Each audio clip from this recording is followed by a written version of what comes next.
Hey everyone, welcome back to my YouTube channel Wangxian fan fiction explanation. तो everyone, आज मैं आपके साथ lions never give up on fan fiction का next part share करने आई हूँ। ठीक है, तो चलिए आज का पार्ट हम शुरू करते हैं। तो इससे पहले वाला पार्ट था, उसमें हमने देखा था कि वांग जी को एंड वी जिंग को लायंस फैमिली ने, जियांग फैमिली ने एंड जिन फैमिली ने सब ने ढूंढ लिया था। And we Jing and Wang जी के दिमाग में ये नहीं आ रहा था कि वो दोनों मतलब उन्हीं को ढूंढने के लिए आए हैं, लेकिन वांग जी को ये लगा कि वो सब मिलकर वांग जी को वापस लेकर चले जाएंगे एंड वहाँ जाने के बाद उसे जो है वी जिंग से दूर कर देंगे और उसकी शादी उसी ओमेगा से करवा देंगे। इसीलिए वांग जी वी जिंग को लेकर वहाँ से भाग गया एंड सभी लोगों ने ढूंढने लगते हैं। वहीं वी जिंग को भी सेम यही लग रहा था कि सच में नी हुसैंग जो वहाँ पर था लायंस सेचन के साथ वही वांग जी है और उसी से शादी करवाएंगे। लेकिन वी जिंग तो अब धीरे धीरे वांग जी को पसंद करने लगा था, तो वो बोलता है वांग जी से कि वो शादी नहीं करना चाहता। तो इसीलिए वो दोनों भाग रहे थे यहाँ से वहाँ। एंड वांग जी और वी जिंग एक बोल सकते हैं डार्क साइड में जो गली थी छोटी सी, उसमें छुपे हुए थे।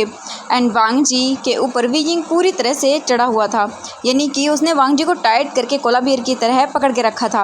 वांग जी बोलता वी जिंग चलो वो चला गया डॉग, ठीक है अब उतरो नीचे। लेकिन वी जिंग बोलता नहीं नहीं मुझे नहीं उतरना। वांग जी बोलता वी जिंग वो चला गया प्लीज़ उतरो, देखो हमें जाना होगा। वी जिंग बोलता नहीं नहीं मुझे नहीं उतरना, प्लीज़ मुझे नीचे मत उतारना, नहीं नहीं प्लीज़ मुझे नहीं उतरना।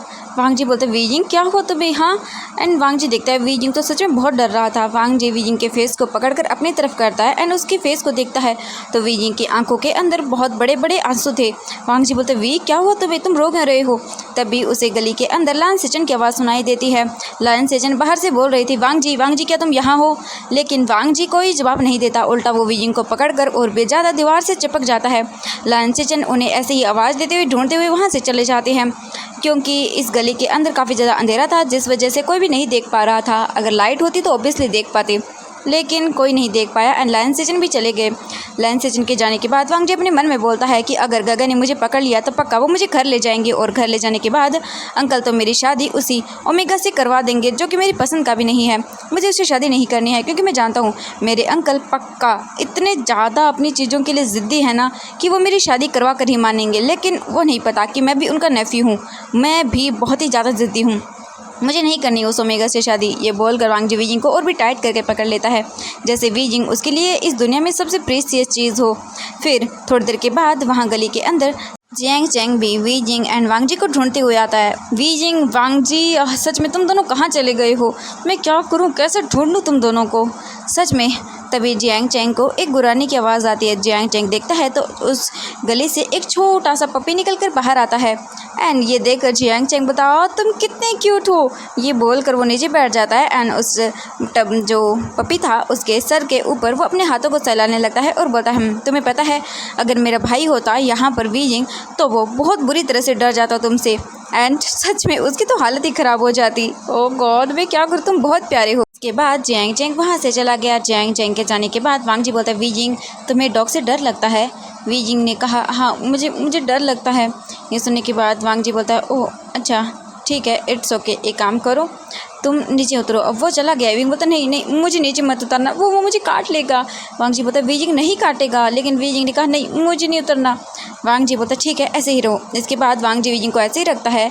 कुछ देर के बाद वांग जी देखता है कि अब कोई आवाज़ें नहीं आ रही। ये देख कर वांग जी फिर वी जिंग को लेकर बाहर आता है और देखता है चारों तरफ, तो वहाँ पर कोई नहीं था। ये देखकर वांग जी एक चैन की सांस लेता है और वी जिंग को लेकर वहाँ से इधर उधर से देखने लगता है। तभी वो एक टैक्सी को बुक करता है। उसके बाद वो वापस अपने होटल आ जाता है। वी जिंग तो ऑलरेडी ही सो चुका था। वांग जी वी जिंग को उसके बेड पर लेकर आता है, उसे अच्छे से सुला देता है। उसके बाद वो उसे ब्लैंकेट से कवर करता है और ख़ुद भी आकर सो जाता है क्योंकि आज वो दोनों बहुत ही ज़्यादा थक गए थे। अब हम देखते हैं कि जियांग चैंग एंड लायंस सेचन इन सब ने वी जिंग एंड वांग जी को कैसे ढूंढा। अब हमें सीन दिखाया जाता है सबसे पहले जियांग मैंशन का, जहाँ पर सभी पेरेंट्स बैठे हुए थे एंड डिस्कस कर रहे थे क्या हमने सही किया उन्हें बाहर निकाल कर। तो जो बोल सकते हैं मैडम यू वगैरह थी, वो सब बोलते कि हाँ हमने सही किया है क्योंकि हमारे बच्चों को सबक सिखाना ज़रूरी है एंड अगर हम उन्हें घर से बाहर नहीं निकालते तो फिर उन्हें पता कैसे चलता। हाँ ये सुनने के बाद सभी इस बात पर एग्री करते हैं। अब हमें नेक्स्ट डे का सीन दिखाया जाता है। सभी पेरिस के एयरपोर्ट पर थे। जैंग चैंग शुयांग को देखता है और बोलता है, शुयांग तुम यहाँ पर क्या कर रहे हो? हाँ। शुयांग बोलता है कि हाँ मुझे अंकल ने पनिशमेंट दी है। जैंग चैंग बोलता है व्हाट, लेकिन तुम्हें पनिशमेंट क्यों दे दी? तो शुयांग बोलता है मुझे अंकल ने पनिशमेंट इसीलिए दी है क्योंकि मैं वांग जी पर नज़र नहीं रख पाया। ये सुनने के बाद जैंग चैंग बोलता है ओह अच्छा, तो क्या सिचन का को भी पनिशमेंट मिली है? तभी लायन सिचन आगे आते हुए बोलते कि नहीं, मुझे पनिशमेंट नहीं मिली है, मैं खुद आया हूँ वांग जी को ढूंढने के लिए। ये सुनने के बाद जैंग चैंग बोलता है ओह अच्छा गगा। तभी वहाँ पर शुयांग की नज़रें एक गर्ल पर जाती है जो कि बहुत ही ज़्यादा ब्यूटीफुल थी। ये देखने के बाद शुयांग बोलता है वाह यार ये ब्यूटी कौन है? ये सुनने के बाद जैंग चैंग बोलता है ब्यूटी? कौन सी ब्यूटी? तो शुयांग बोलता है वो देखो white jeans and blue shirt में एंड गोगल्स में, कौन है वो लड़की? कितनी ब्यूटीफुल है। जैंग चैंग उसे देखता है और बोलता है आह शुयांग, अगर तुम उस पर लाइन मारने के बारे में सोच रहे हो तो भूल जाओ। हाँ वो ब्यूटीफुल है, लेकिन वो सिर्फ ब्यूटीफुल ही नहीं है, बहुत ख़तरनाक है। वो जंगली बिल्लियाँ हैं एंड अगर तुम उनके पास जाओगे एंड अगर तुमने कुछ कर दिया तो वो तुम पर झपट्टा मार लेंगी। ये सुनने के बाद शुयांग मुंह बनाता है और बोलता है हाँ ऐसा नहीं होता। शुयांग की बातें सुनकर जैंग चैंग बोलता है ओके, अगर तुम्हें मेरी बातों पर ट्रस्ट नहीं है तो तुम कर सकते हो, उसके बाद जो तुम्हारा हाल होगा मुझे मत बोलना। वैसे उसका नाम जी यांग है, वो वी यिंग की फ्रेंड है। ये सुनने के बाद शुयांग बोलता ओह अच्छा। तभी जी यांग के हाथ में जो मैप था वो फेंक कर जैंग चैंग पर मारती है। जैंग चैंग पर इससे पहले कि वो मैप लग पाता, जैंग चैंग साइड होता है और वो मैप सीधा जाकर शुयांग के मुंह पर लगता है। शुयांग उस मैप को देखता है और फिर जैंग चैंग उसके पास आता है और बोलता है तो कैसी लगी तुम्हें ये ब्यूटी? ये देखने के बाद शुयांग बोलता है कि एकदम अमेजिंग, वाइल्ड, और मुझे वाइल्ड कैट पसंद है, अब तो मैं इसे पटा के रहूँगा। ये सुनने के बाद नी हो सेंग बोलता है कि ओ यार सच में, कहीं तुम उसे पटाने के चक्कर में उसे पिट मत जाना। ये सुनने के बाद सभी बातें करने लगते हैं, लेकिन इसके बाद फिर सभी लोग कार में बैठकर अपने होटल के लिए निकल जाते हैं। होटल में आने के बाद वो सभी रेस्ट करते हैं एंड फिर नाइट को वो निकल जाते हैं वी यिंग एंड वांग जी को ढूंढने के लिए। पूरे 2 दिन तक वो जी एंड वी यिंग को ढूंढते हैं, लेकिन उन दोनों का कोई अता पता नहीं था। वैन किंग बोलते कि ओ गॉड, सच में मेरी ही गलती है कि मैंने वी यिंग को कहा कि तुम वहाँ जाने के बाद अपनी सिटी को चेंज करते रहना।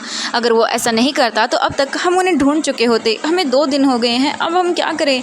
जैंग चैंग बोलता है हाँ सब तुम्हारी गलती है, अगर तुमने वी यिंग को ये सब करने के लिए ना कहा होता तो आज वी यिंग हमारे साथ होता, हम उसे ढूंढ लेते। जैंग चैंग बोलता है कि सच में तुम्हारी वजह से मैं भी इसमें फंस गया, लेकिन वो अब सब क्या कर सकते थे। वो पूरे 2 दिन तक इधर से उधर वी यिंग एंड वांग जी को ढूंढते हैं, लेकिन तभी जैंग चैंग के पास उन्हें ढूंढते हुए एक कॉल आता है जो कि उसकी गार्ड का था एंड वो बताता है कि सर हमने वी यिंग सर को जो है वो एक सिटी में देखा है। ये सुनते ही जैंग चैंग ने कहा कि मुझे जल्दी से बताओ। इसके बाद वो गार्ड सिटी बता देता है उन्हें। इसके बाद वो सभी मिलकर उसी सिटी में आते हैं एंड इवनिंग के टाइम वो दोनों उन्हें ही ढूंढ रहे थे। तभी अचानक से लायन सिचन की नज़रें वी यिंग पर जाती हैं जो एक बेंच पर बैठा हुआ था, आई थिंक किसी अल्फा के साथ था। ये देखते ही लायन सिचन उन सबको बताते हैं एंड ये सुनते ही जैंग चैंग का तो पारा हाई हो गया एंड वो कार को रोककर तुरंत उसी ओर चला जाता है एंड वहाँ जाते ही वो वी यिंग का नाम लेते हुए बोलता है वी यिंग। एंड इसके आगे का तो पता ही है कि हमें क्या हुआ था। अब हम देखते हैं यहाँ से डायरेक्टली मॉर्निंग का सीन। Wei Ying and Wang Ji morning हो चुकी थी एंड एक दूसरे को हग करके सोए हुए थे। तभी वांग जी धीरे धीरे करके अपनी आइज़ को ओपन करता है एंड जैसे ही वो अपनी आइज़ को ओपन करता है तब वो विंडो की ओर देखता है एंड फिर वो थोड़ी सी स्माइल करता है एंड जैसे ही वो उठने की कोशिश करता है तभी अचानक से उसे उसकी चेस्ट पर एक हैवी वेट फील होता है। वांग जी देखता है और उसके फेस पर स्माइल आ जाती है क्योंकि वी यिंग उसकी चेस्ट पर सो रहा था एंड वांग जी को ये चीज़ बहुत अच्छी लगती है। वांग जी अपना हाथ वी यिंग के फेस पर रखता है और उसे टच करते हुए बोलता है वी यिंग मैं तुमसे बहुत प्यार करता हूँ। मैं तुम्हें कैसे बताऊँ, मैं चाहता हूँ कि तुम हमेशा मेरे साथ ऐसे ही रहो, मुझे ऐसे ही अपनी बाहों में पकड़े हुए रखो, मैं बस तुम्हें हमेशा ऐसे ही देखना चाहता हूँ। Wei Ying I love you. मैं क्या करूं, जैसे जैसे तुम मेरे क्लोज आते जा रहे हो वैसे वैसे मेरी फीलिंग तुम्हें लेकर और भी ज़्यादा बढ़ती जा रही है। मैं पूरी लाइफ टाइम तुम्हें ऐसे ही अपने बाहों में देखना चाहता हूँ। Wei Ying I love you. ये बोलकर वांग जी वी यिंग को कमर से पकड़कर और भी अपने क्लोज कर लेता है एंड वो ऐसे ही वी यिंग को देखता रहता है। तभी अचानक से वांग जी को फील होता है कि जैसे वी यिंग हिल रहा है। ये देखकर वांग जी जल्दी से अपनी आइज़ को बंद कर लेता है एंड वी यिंग धीरे धीरे करके अपनी आइज़ को ओपन करता है और फिर वो आराम से अपने योनिंग करते हुए अपने हाथ को अपने फेस पर लेकर जाता है, उसे रब करता है एंड फिर वो अपने फेस को अपने पिलो में रब करता है जो कि एक्चुअली में पिलो नहीं था, वांग जी का चेस्ट था। वांग जी के चेस्ट पर वी यिंग अपने आप को रब करता है एंड जैसे ही वांग जी ये फील करता है तो उसकी तो सांसें ही रुक जाती हैं, क्योंकि वांग जी को वी जिंग के इस टचिंग से बहुत ही अलग लग रहा था। और वांग जी का जो अल्फ़ा था वो तो और भी ज़्यादा एक्साइटेड हो रहा था वी जिंग के ऐसे टचिंग को फील करके। वो वांग जी के ऊपर हावी होना चाहता था, लेकिन वांग जी जानता था कि अगर ऐसा कुछ हो गया तो फिर हो सकता है वो वी जिंग को डरा दे, इसीलिए वो अपने अल्फ़ा को कंट्रोल करने की कोशिश कर रहा था। और वी जिंग अपने फेस को रब करने के बाद तभी अचानक से उसे सैंडलवुड की स्मेल फील होती है। एंड जैसे ही वी जिंग ये फील करता है तब वो अपने फेस को ऊपर करता है। एंड जैसे ही वो करता है तो उसके सामने वांग जी का फेस आता है। ये देखते ही वी जिंग बोलता है क्या क्या मैं वांग जी के ऊपर सो रहा हूँ, ओह शिट, नहीं नहीं नहीं नहीं। वी जिंग देखता है वांग जी को, वांग जी सो रहा था। ये देखकर वी जिंग एक चैन की सांस लेता है और बोलता है थैंक गॉड ये सो रहा है, हाँ इससे उठने से पहले मुझे उठना होगा इसके ऊपर से। वी जिंग धीरे धीरे करके वांग जी के ऊपर से साइड होता है और वो वहीं बेड पर बैठ जाता है। एंड बेड पर बैठने के बाद वी जिंग वांग जी को देखता है एंड उसके फेस पर स्माइल आ जाती है, क्योंकि वांग जी बहुत ही ज़्यादा ब्यूटीफुल लग रहा था। ये देखकर विंग के फेस पर स्माइल आती है एंड वी जिंग धीरे धीरे करके वांग जी के फेस की ओर झुकने लगता है। एंड जैसे जैसे वी जिंग वांग जी की ओर झुक रहा था वैसे वैसे वांग जी की हार्ट बीट बढ़ रही थी, क्योंकि वांग जी को फील हो रहा था कि वी जिंग उसके फेस के क्लोज आ रहा है। एंड उसके जो फेरोमोन्स थे वो भी वांग जी को बहुत ही अच्छे से फील हो रहे थे, जैसे वो और भी ज़्यादा वांग जी के क्लोज आता जा रहा था। वी जिंग वांग जी के फेस के क्लोज आ जाता है और वो वांग जी के फेस को देखने लगता है और वी जिंग वांग जी के फेस को देखते हुए बोलता है ये कितना हैंडसम है। वी जिंग वांग जी के फेस में इतना खो गया था कि उसे पता भी नहीं चला कि कब उसने अपने हाथ वांग जी के फेस पर रख लिए। वांग जी के फेस पर हाथ रखने के बाद वी जिंग पूरी तरह से मेस्मराइज हो जाता है एंड वो अपने हाथों को धीरे धीरे करके वांग जी के लिप्स के पास ले आता है। एंड जैसे ही वी जिंग उन्हें टच करता है तो वी जिंग को वो बहुत ही सॉफ्ट लगते हैं और वांग जी की तो हालत ख़राब हो रही थी।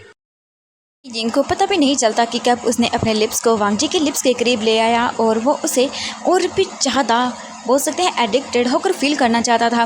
वहीं वांग जी फील कर सकता था वी जिंग की हॉट ब्रीदिंग को अपने चिक्स पर।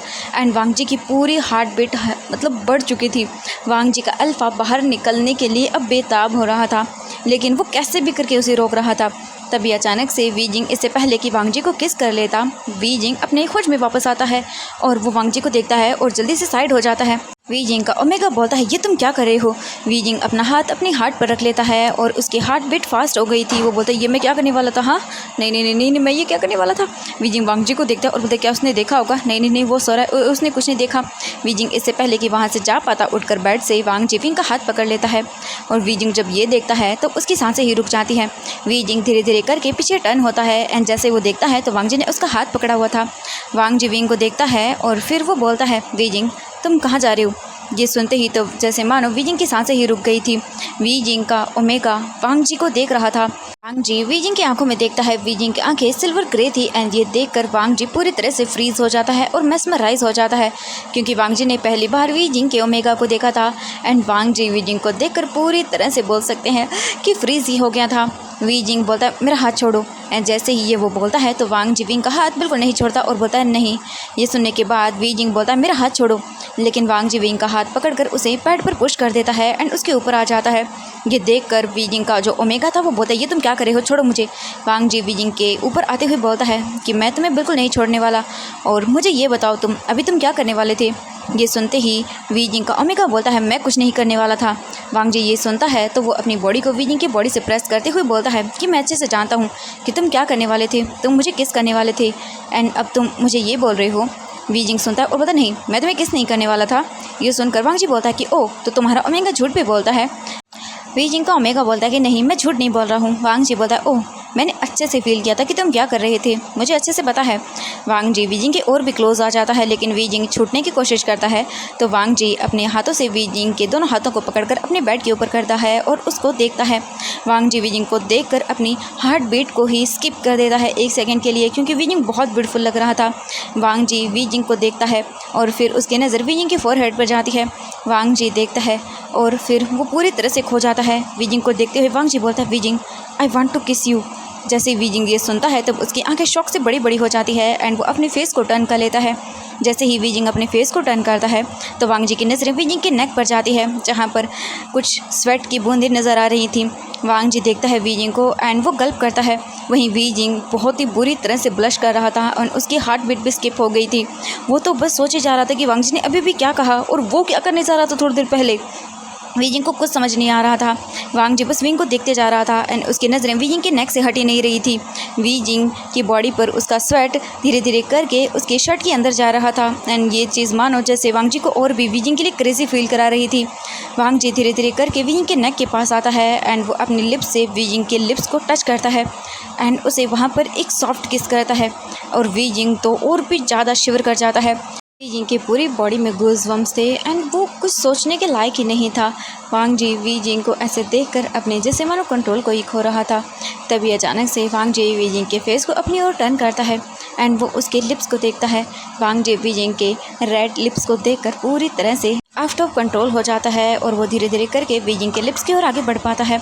वीजिंग टाइट करके अपनी आंखों को बंद कर लेता है। वांग जी ने वीजिंग के दोनों हाथों को पकड़कर बेड के ऊपर पिन करके रखा था और वीजिंग की बॉडी से वो अपनी बॉडी को प्रेस कर रहा था, जिससे दोनों की ही बॉडी के अंदर हॉटनेस बढ़ती जा रही थी। वीजिंग का ओमेगा अब पूरी तरह से आउट ऑफ कंट्रोल हो रहा था क्योंकि उसके सामने एक डोमिनेटिंग अल्फा था। उसके सामने इस तरह से बिहेव करना उसके लिए बिल्कुल नॉर्मल था। वांग जी वीजिंग के लिप्स के बहुत क्लोज आ जाता है और इससे पहले कि वांग जी वीजिंग को किस कर पाता, वीजिंग वांग जी के शोल्डर से पकड़कर उसे दूर कर देता है और वहाँ से भागकर सीधा वॉशरूम में चला जाता है। वॉशरूम में जाने के बाद वो डोर को बंद करके वहीं नीचे बैठ जाता है और अपने आइज़ को क्लोज करके सोचने लगता है कि अभी क्या होने वाला था। वहीं वांग जी वीजिंग के जाते ही बेड पर गिर जाता है और वो अपने सर को पकड़ लेता है और बोलता है ये मैं क्या करने वाला था। हाँ, उसने क्या सोचा होगा मेरे बारे में। ओ गॉड, मैं कैसे कर सकता हूँ। नहीं नहीं नहीं, मैं ये नहीं कर सकता। ओ गॉड, मैंने क्या कर दिया। वीजिंग मेरे बारे में क्या सोच रहा होगा। तभी वांग जी बोलता है तुम एक अल्फा हो और तुम्हें अपने लिए हार्ड डिसीजन लेना होगा। तुमने कुछ गलत नहीं किया है। हाँ, बस स्ट्रॉन्ग बनो उसके सामने। हाँ, अगर तुम ऐसा कोई बोल्ड स्टेप नहीं लोगे तो उसे पता कैसे चलेगा कि तुम उसे पसंद करते हो। हाँ, तो तुमने कुछ भी गलत नहीं किया है। और वांग जी यही सोचकर अपने आप को शांत करता है।